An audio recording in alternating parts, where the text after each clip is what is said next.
সবার কাছে দোয়া চাই, আল্লাহ সুবহানাহু ওয়া তাআলা যেন এই 8 দলীয় সমঝোতার পক্ষ থেকে আমার ভাইকে কবুল করে। আমিন সবার কাছে দোয়া চাই। আমিন মাশাআল্লাহ আলহামদুলিল্লাহ। জোটের বিষয়টা কিভাবে দেখছেন? আছেন, ইসলামী আন্দোলনও আছে।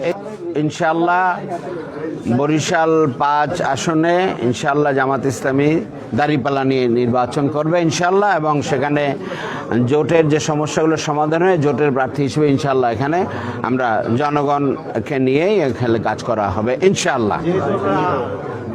ইসলামী আন্দোলনের সাথে আছে দীর্ঘদিন, আর আপনারা বরিশাল 5 আসনে 96 পরে আর কোনো নির্বাচনে আসেননি, এই নির্বাচনে আছেন। দীর্ঘ গ্যাপ, আসলে এই যে গ্যাপে আপনারা ইসলামী আন্দোলন তো দীর্ঘ নির্বাচন করেছে, তাদের কোনো প্রতিদ্বন্দ্বী মনে করছেন কিনা, তাদের সাথে কোনো হবে কিনা, এইটার ব্যাপারে কি বক্তব্য রাখবো? দেশের স্ট্যাটিস্টিক্স আছে, ভোটের স্ট্যাটিস্টিক্স আছে।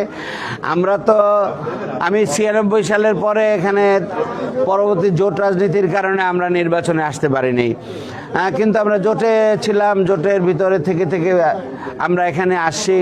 কিন্তু এখন তো সব কিছু ছাপায় বাংলাদেশে, এখন অতীতে সব কিছু ছাপায়া এখন পরিবর্তনের রাজনীতি চলতেছে। সেই পরিবর্তনের পক্ষে এখন দেশবাসী এখন নতুন ধারার রাজনীতি চাচ্ছে, এবং সেই রাজনীতি ইনশাআল্লাহ ইসলামী আদর্শ, ইসলামী মানবিক কল্যাণ রাষ্ট্র হিসেবে জামাত ইসলামীর সাথে সহ এখানে সমমানা সকলের পেছনেই দেশবাসী আছে, এবং সেই দেশবাসীর পক্ষে বরিশালও মানে জাগরিত হয়ে উঠেছে, এবং এখানে আমাদের জামাত ইসলামীর সামগ্রিক কাজকে বিশেষ এলাকাবাসী গ্রহণ করে নিয়েছে, এবং তাদের একজন কাছের ভাই হিসেবে জামাত ইসলামের মনোনীত এবং আমাদের সকলের মনোনীত অ্যাডভোকেট মোয়াজ্জেম হোসেন ইরহালকে তাদের কাছের ভাই হিসেবেই চায়, এবং তারা ইনশাআল্লাহ তাকেই সামনে নিয়ে আসবে বলে আমরা আশা করতে চাই ইনশাআল্লাহ।